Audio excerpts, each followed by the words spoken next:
A well-regulated militia being necessary to the security of a free state. The right of the people to keep and bear arms shall not be infringed. Welcome to another edition of Bearing Arms, Cam and Company. My name is Cam Edwards. Glad you're with us on the program today.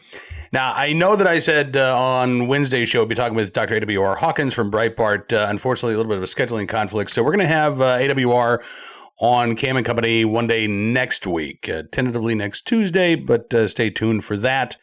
So today we're going to be, I wish that we could have Gabby Giffords on in person because I have a lot of questions for Gabby Giffords, but we're going to be going over this column that Gabby Giffords has at Newsweek, all about why voters should be supporting Kamala Harris. The headline, Trump did nothing on gun violence. Don't let him do it again.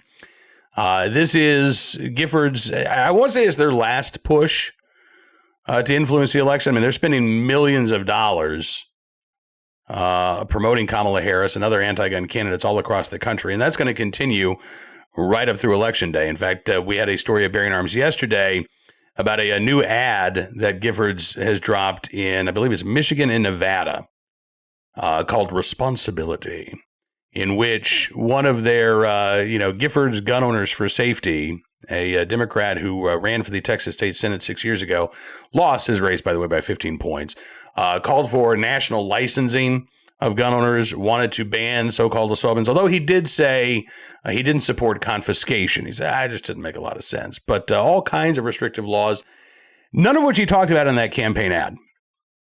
The most that he talked about was closing loopholes. That was as specific as he got, right?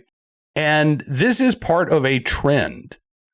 In Gabby Giffords' column for Newsweek, you don't see any mention of a ban on so-called assault weapons. You don't see any mention of red flag laws. You don't see any mention about raising the age to exercise your Second Amendment rights from 18 to 21. You don't see anything about gun licensing. You don't see anything about the repeal of permitless carry. You don't see anything that Giffords actually advocates for. It is amazing. So I want to go through this and fact check some of what Gabby Giffords has written and provide some additional context for some of the stuff that she's left out, right? So she starts her piece by talking about how this is the most important election in our lifetime, which, arguably is true for every election cycle, right? But she says what makes this November different is that it is clearer than ever that our basic fundamental freedoms as Americans are on the line. Again, don't necessarily disagree. But she says our freedom to choose what we do with our bodies, our freedom to have an economy that works for the middle class, not just the wealthy and well-connected, and our freedom to live our lives without gun violence. Without. Now, first of all, I want to know, when has the United States ever had that moment where we were free of gun violence? And what would it take to be free of gun violence?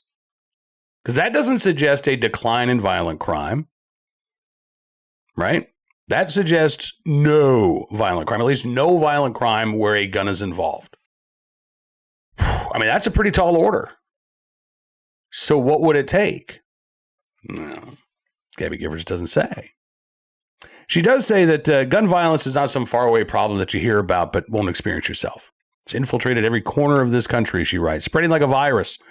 Guns are the number one killer of American kids, she says. 77% of parents report being worried about guns in school. They are the reason we lose so many lives to suicide every year. Nearly everyone in this country, she says, will know a victim of gun violence in their lifetime. So now we're starting to play fast and loose with the facts, right? The only way that the gun control advocates get to that number of gun deaths being the number one cause of death for kids is by excluding children under the age of 1, by adding adults 18 to 19 to that list, right? Because according to the CDC, the number one cause of death for kids is accidents, accidental injuries. Now, that may include firearms. That may also include car accidents. They may include falling off a ladder or tripping and falling. But that is the number one category of deaths for kids.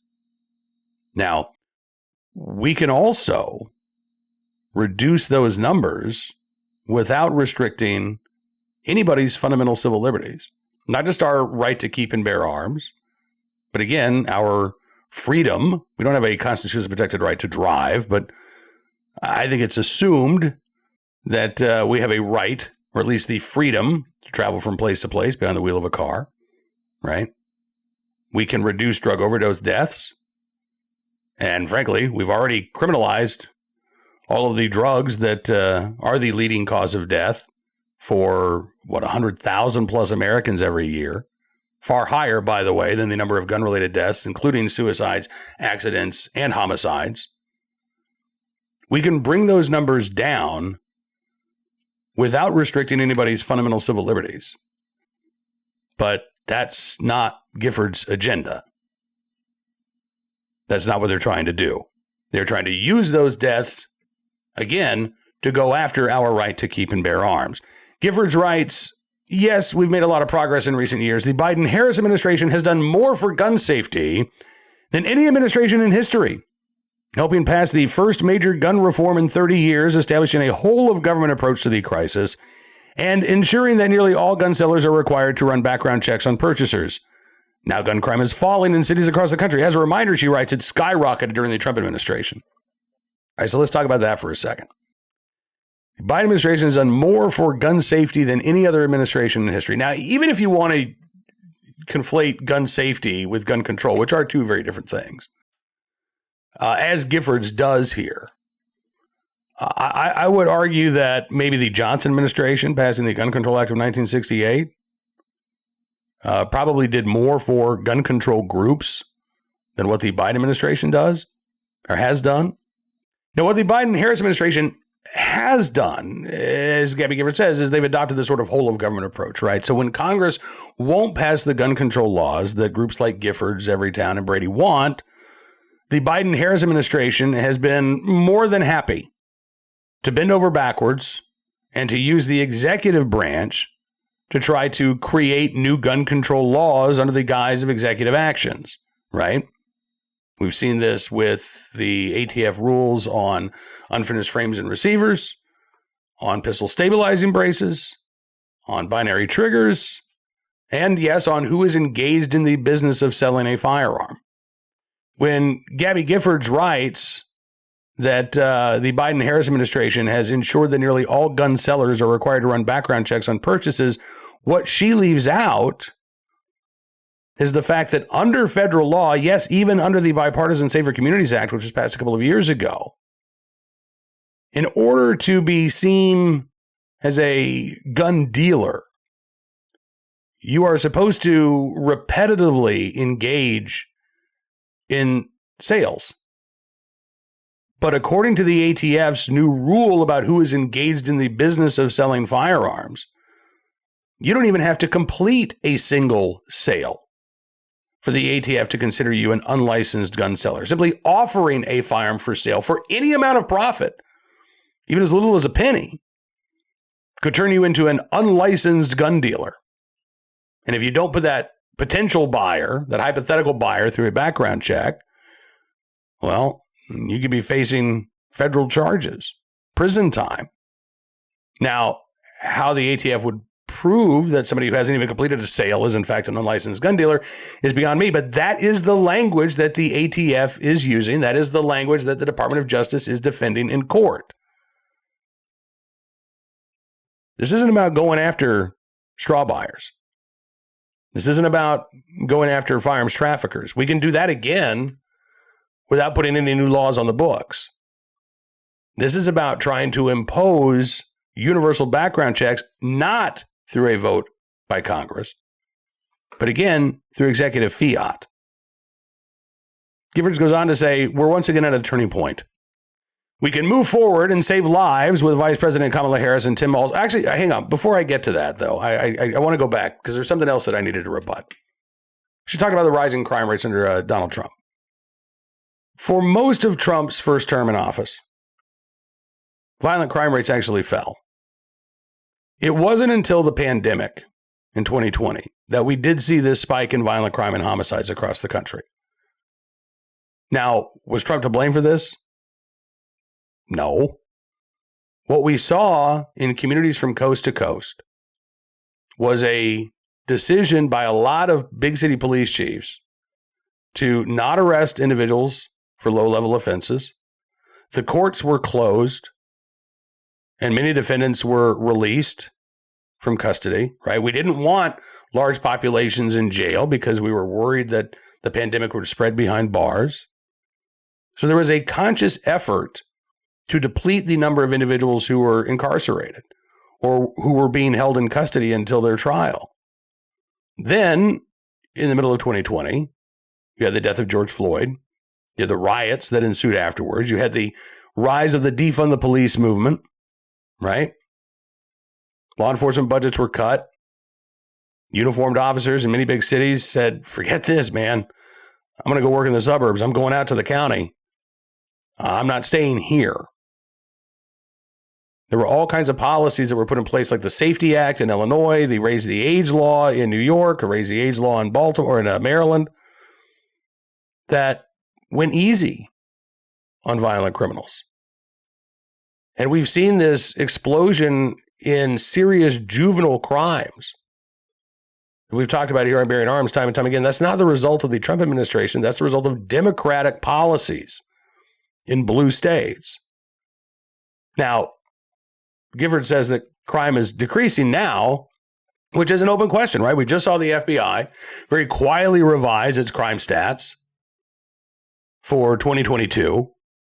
And what was originally reported as a slight decrease in violent crime actually turned out to be an increase of about 4.5% in violent crime. So I don't know that we can actually give, I don't think it's fair to give a president credit or blame for a rise or fall in crime rates, because crime is generally a local phenomenon. And you can see, even in one state, dramatic decreases in homicides in one city and dramatic increases in homicides in another. We saw that last year in Missouri, where homicides declined in St. Louis, increased in Kansas City. This year, homicides are decreasing, I believe, in both St. Louis and Kansas City. I know they're down by about 20% in Kansas City. What changed over that past year? Nothing at the federal level. New York State, another perfect example. I wrote about this earlier today, as a matter of fact. Homicides in New York City this year, according to the NYPD, down about 12%. In Syracuse, New York, they're up by about 12%. So can we credit New York's laws for the drop in crime in New York City without blaming New York's laws for the rise in violent crime in Syracuse? Again, I mean, you can play all kinds of games with these statistics. But the bottom line is that, no, violent crime has not apparently dropped nearly as much as the Biden-Harris administration claims. And it may not have dropped at all during the Biden-Harris administration. We know that it didn't drop in 2021, didn't drop in 2022. Now the FBI, again, has told us that, right? That instead of that decline that they originally reported, it increased in 2022. We'll see what happens when they go back and they revise the numbers for 2023. But I wouldn't be surprised if that reported decrease in violent crime actually turned out to be another increase. All right, Giffords says, now we are once again at a turning point. We can move forward and save lives with Vice President Kamala Harris and Governor Tim Walz leading the charge, or we can dive backward into another Trump presidency, which will derail all of the progress that we've made. And we know exactly what another Trump presidency would look like, she writes. You just have to listen to him. Trump has said that he was proud to do nothing on guns while in office and has promised to undo every gun safety measure the Biden-Harris administration has put in place. Well, again, we're not talking about gun safety. We're talking about gun control. The Democrats consciously made this decision about a decade ago, maybe even a little bit longer than that the phrase gun control, while accurate, turned off voters. So they didn't want to use that phrase. That's when they rebranded themselves as a gun safety movement. But the policies that they're still calling for aren't about helping people be safe and responsible gun owners. They're about making it harder to be a safe and responsible gun owner. They're making it about being more difficult to exercise this fundamental civil right. And yeah, I think she's right that if Trump is elected, a lot of the progress on gun control the gun control lobby has been able to see over the past couple of years probably will be undone. You know, the ATF rules that have been put in place, creating new laws out of existing regulations, they're being challenged in court. We'll see what happens with the Vanderstock case. That's the frame and receiver challenge. Supreme Court hearing oral arguments this fall. You've still got pending litigation against the binary trigger rule, against the engaged in the business rule. And I hope that the Supreme Court will put a stop to this executive branch overreach, as they did in striking down the administrative ban on bump stocks that was imposed by the Trump administration, which, by the way, when Trump says he did nothing on guns, well, he did do that, right? But he was also far more protective of the right to keep and bear arms than Kamala Harris or Tim Walz will ever be. Giffords writes, Harris is committed to taking reasonable common sense steps to reduce gun violence across our communities. She's already tackled this issue in every public office she's held, from the San Francisco District Attorney's Office to the U.S. Senate, and now as vice president. As a gun owner herself, she stands with a majority who support closing loopholes that allow dangerous people to access guns. And she knows that doing so doesn't interfere with our rights. The growing Giffords Gun Owners for Harris Walz coalition illustrates exactly who responsible gun owners will be voting for this November. Now, all right, so there's a lot to unpack there. I mean, a lot to unpack there. So Gabby Giffords says Kamala Harris is committed to taking reasonable common sense steps, right? Tackling this issue at every public office she's ever held, from the San Francisco DA's office, where she supported San Francisco's ban on handguns that would have required existing owners to turn them over to the San Francisco police. Is that a reasonable common sense step to reduce gun violence? In 2007, 2 years after Kamala Harris supported Prop H in San Francisco, she told the Supreme Court to uphold Washington, D.C.'s gun ban. Said that the Supreme Court should not recognize an individual right to keep and bear arms and should keep the district's handgun ban in place. Is that reasonable? Is that common sense?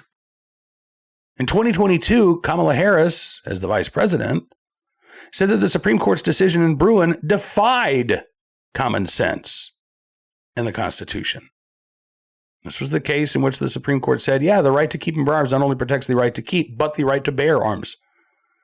And New York's issue concealed carry licensing laws requiring people to show a justifiable need or good cause to exercise their right to carry violated the Second Amendment. Now, I don't know about you. I consider that Supreme Court decision to be very reasonable and common sense. A Marquette Law School poll has routinely asked Americans what they think about the Bruin decision and other decisions over the past couple of years. Their last survey found 70% approval for the Bruin decision among the American people. The same decision that Kamala Harris said defies common sense in the Constitution. So, no, Kamala Harris has not spent her entire career taking reasonable, common sense steps to reduce gun violence. She has spent her entire career blaming lawful gun owners for violent crime and proclaiming that the only answer to reduce violent crime is by going after and diminishing our right to keep and bear arms. Now, Giffords writes, as a gun owner herself, Kamala Harris stands with the majority who support closing loopholes that allow dangerous people to access guns. And she knows that doing so doesn't interfere with our rights. That, by the way, is the only policy proposal that Gabby Giffords mentions in this piece at Newsweek. The only one. And even there's a problem. Now, she's right. Most Americans don't want dangerous people to get a hold of guns. The question is, how do you define dangerous? Yeah, as Tim Walz said on the campaign trail this week, pointed out, Donald Trump can't pass a background check. He's been convicted of 34 felonies. Donald Trump too dangerous to own a gun? I mean, sure, to the left, right? I mean, he's Hitler. So, of course, he's too dangerous to own a gun. What about somebody like Brian Range, who 29 years ago pled guilty to a misdemeanor for falsifying his income on a food stamp application? But because at the time that crime in Pennsylvania, that misdemeanor crime, was punishable by more than a year in prison, Brian Range lost his Second Amendment rights, even though he was only sentenced to probation. Is Brian Range dangerous? What about people who've been convicted of other nonviolent felony offenses and frankly, victimless crimes? Are they dangerous? According to the DOJ, yes, they are. Anybody convicted of what they say a serious crime, and they say Congress, it's up to Congress to define what a serious crime is, but anybody convicted of a serious crime should not be allowed to possess a firearm forevermore. That, by the way, could have included Tim Walz. Same year that Brian Range was arrested, charged with falsifying his income on a food stamp application, Tim Walz was arrested. He was charged with DUI in Nebraska. I think he was doing like 90-something in a 55. Blood alcohol content, 0.128. In Nebraska now, felony DUI starts at 0.15. So Tim Walz was a drink or two away from potentially being charged with a felony. Now, he took a plea deal, pled guilty to reckless driving. But could an argument be made that Tim Walz was too dangerous to own a gun 29 years ago? I think so. I mean, his crime had far more potential to harm others than Brian Range. But Tim Walz can own a gun because he took a plea deal. Brian Range can't, even though he was sentenced to probation for a misdemeanor, just like Tim Walz. The system is screwy,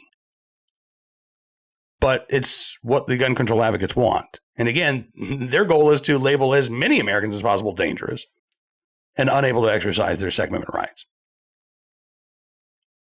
So when she says that this is, all about not allowing dangerous people to access guns, and that doesn't interfere with our rights, yeah, it does.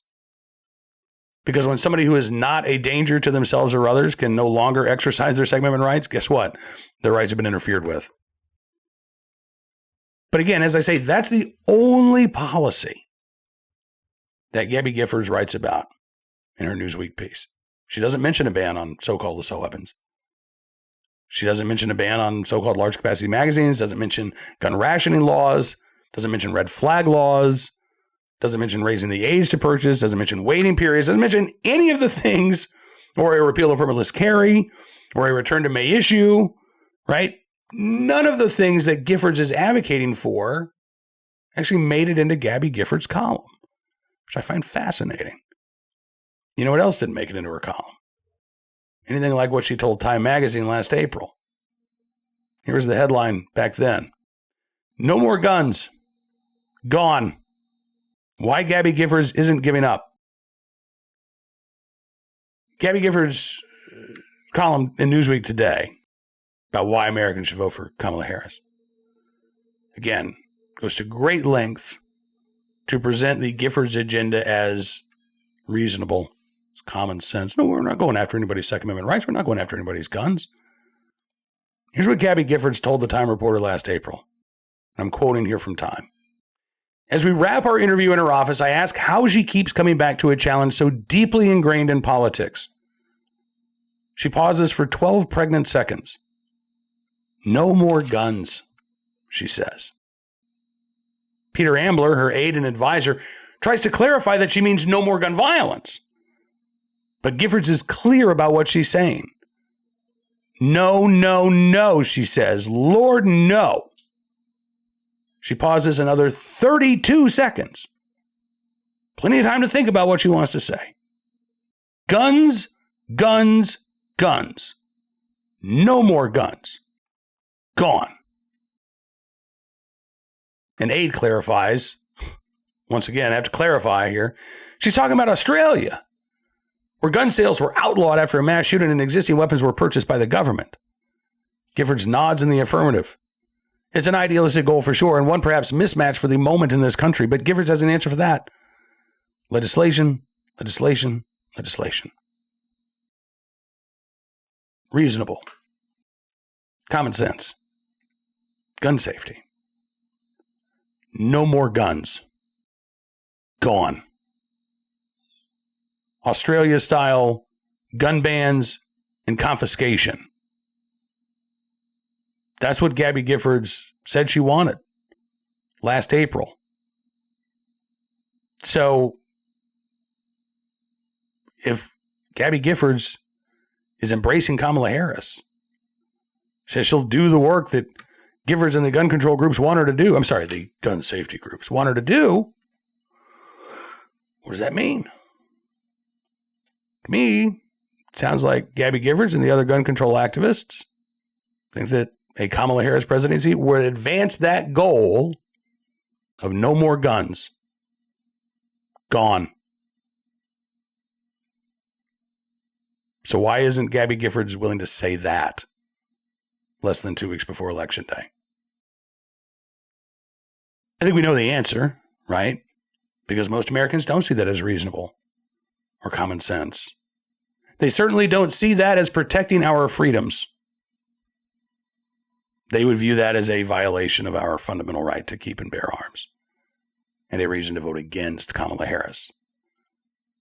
So even though Gabby Giffords has said loud and proud that her goal is no more guns as we head into the home stretch of the 2024 election, she's not willing to say that these days. It's a completely different story. And one that, frankly, is unbelievable and not in a good way. All right, so let's turn our attention now to today's Armed Citizen Story, our good deed of the day, and our recidivist report. We can talk about, again, ways to reduce violence, including gun-related violence, without imposing on anybody's right to keep and bear arms. Here's a story out of Nebraska. Grand Island man gets probation in stolen firearms case. Now, we know that criminals obtain their firearms primarily through things like theft and the black market. We're told that these are serious crimes. But why do we also see time and time again individuals who are charged with these supposedly serious offenses walk away with a slap on the wrist? KSNB in Nebraska reports that court records show 20-year-old Angel Gatto sentenced to 5 years on probation yesterday for convictions on possession of a stolen firearm, attempted burglary, and drug possession. Police arrested Gatto last year after a victim reported that somebody broke into his home in Grand Island, Nebraska, sold 21 guns, along with a high school championship wrestling ring. Hall County deputies later found a group of people who were shooting guns inside the city limits. They stopped to talk to him. Gatto, as well as a 20-year-old Tethloach Tut, among the individuals in that group. Court records indicate that the guns that were located were determined to be the ones that had been stolen from that earlier burglary. The next day, officers served a search warrant on Gatto and Tut's home. Apparently, they lived together. That's where they found the stolen high school ring. They found ammunition. Grand Island police say that the three people, including Tut and Gatto, also went into Sportsman's Warehouse where they shoplifted ammunition and were later arrested. Police were able to trace a gun that was in Gatto's possession to one that had been stolen out of Iowa. So now they have connected Gatto to at least 2 incidents of gun theft. One in Grand Island, Nebraska, the other in Iowa. And he got 5 years of probation for this. His co-defendant, Tut, faces 41 felony charges, including burglary, possession of a stolen firearm, possession of a deadly weapon by a prohibited person, felony theft, and shoplifting. He's also charged in a separate case with robbery and driving under suspension. He's next due in court November 5th. I don't think he's gone to trial yet. May very well take a plea deal. God knows what his sentence is going to be. But if you've noticed, the gun control groups, I can't recall any gun control advocate ever looking at one of these stories and saying, this is wrong. This is a problem. This isn't the type of story that they highlight. Right? They don't really talk about this much. Instead, again, they're focused on responsible gun owners, law-abiding gun owners. We got to crack down on them. We got to ban the hardware. We got to ban the magazines. We got to stop people from going into a gun store and buying 2 guns in a 30-day period. That's what they're focused on. But guys like Gatto, they don't care. even when he gets away with a slap on the wrist for stealing guns from a responsible gun owner who reported that theft. All right. Today's armed citizen story from the mean streets of Chicago, where a concealed carry holder defended himself against a group of individuals who tried to carjack him early this morning. It was about 5:30 in the Auburn Gresham neighborhood. 47-year-old man in his car, probably getting ready to go to work. According to Chicago police, 4 individuals walk up to the car, demand his keys, attack him with a chemical agent, probably pepper spray, maybe bear spray, I don't know. Sprayed him in the face. That is when the guy behind the wheel of the Toyota Camry, who is a lawful gun owner, does possess a valid concealed carry license in the state of Illinois, drew his firearm and shot one of these suspects. Now, the other 3 suspects managed to get away in the guy's car. So they drove off in the Toyota Camry.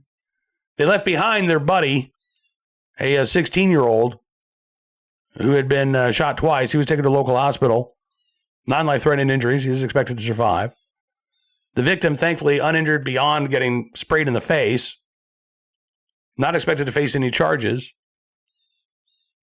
And again, I would ask Gabby Giffords, is it reasonable, is it common sense that people in Chicago should be able to carry a firearm to defend themselves against these carjackers? Carjackers, by the way, have they're down, they're reportedly down a little bit this year.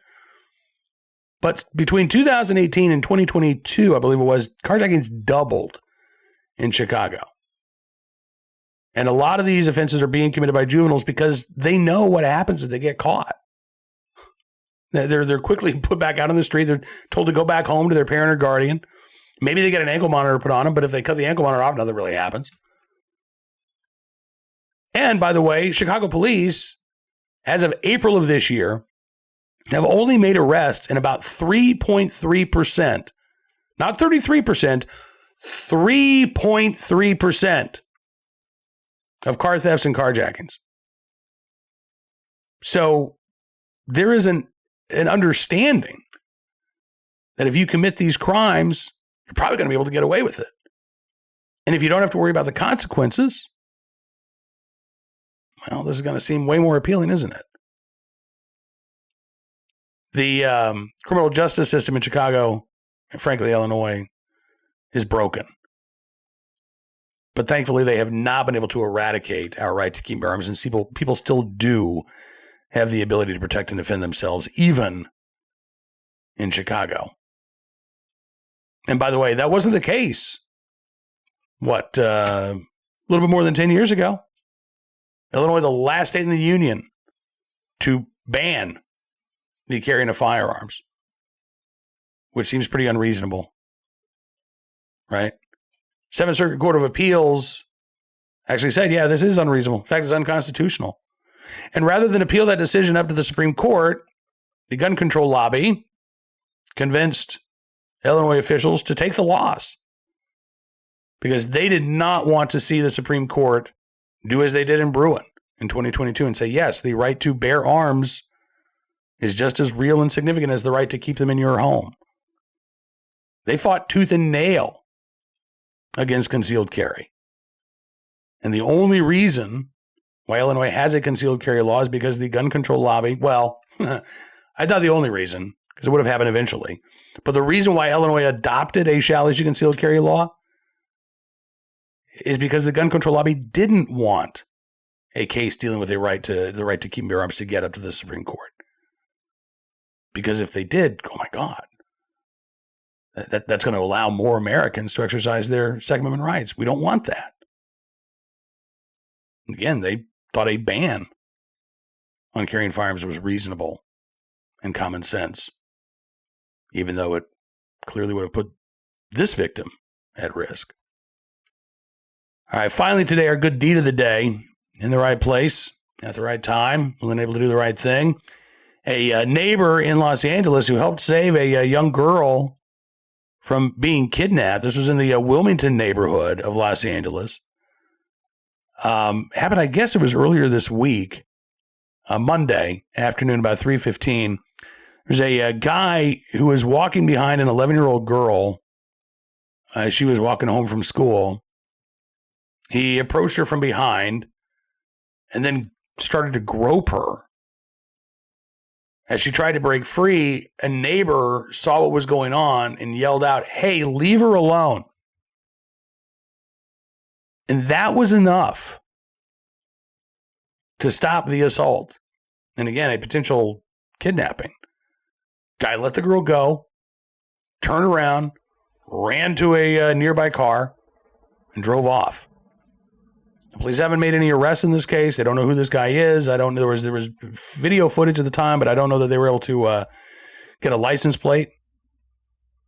We don't know for sure that this guy planned on kidnapping this 11-year-old girl, but he certainly planned on assaulting her because he did. And, you know, the story we had yesterday about all those cars driving by that highway in Wyoming, not seeing this injured motorcyclist who's waving a cowboy boot around because that's the only thing that he could do. And he wondered if people would ever stop or if he was going to die there on the side of the road. And then a couple of passerby actually saw the tip of that boot waving and said, "Okay, that's not right. We got to pull over and stop." Sometimes, again, it is the kindness of strangers in the right place at the right time, willing and able to do the right thing. And I'm sure that there are plenty of people in that same neighborhood who, if they had seen what was going on, would have said, "Nah, not my problem. Maybe it's the uncle. Maybe it's an older boyfriend. I don't know, but man, I'm not going to deal with it. I got other stuff going on in my life." Thankfully, that alert neighbor saw what was happening to that little girl and yelled out for help, yelled out for that man to stop. And that was enough to prevent that attack from going any further.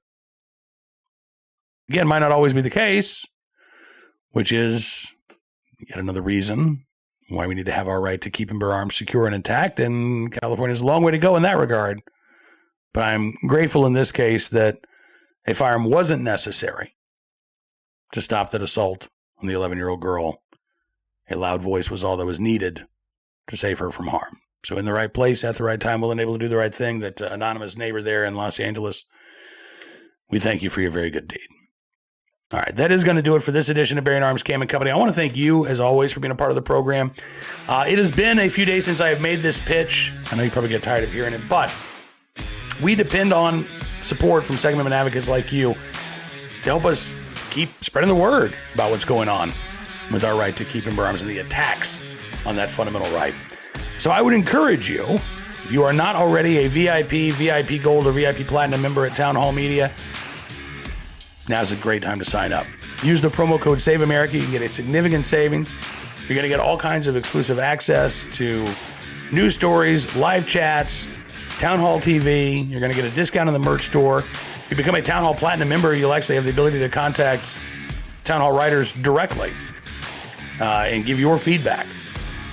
So again, use the promo code SAVEAMERICA. Significant savings, but you will also be helping us to save and preserve our right to keep our arms. We thank you for that very much. We'll see you back here on Monday. Until then, be well, be safe, and yes, be free.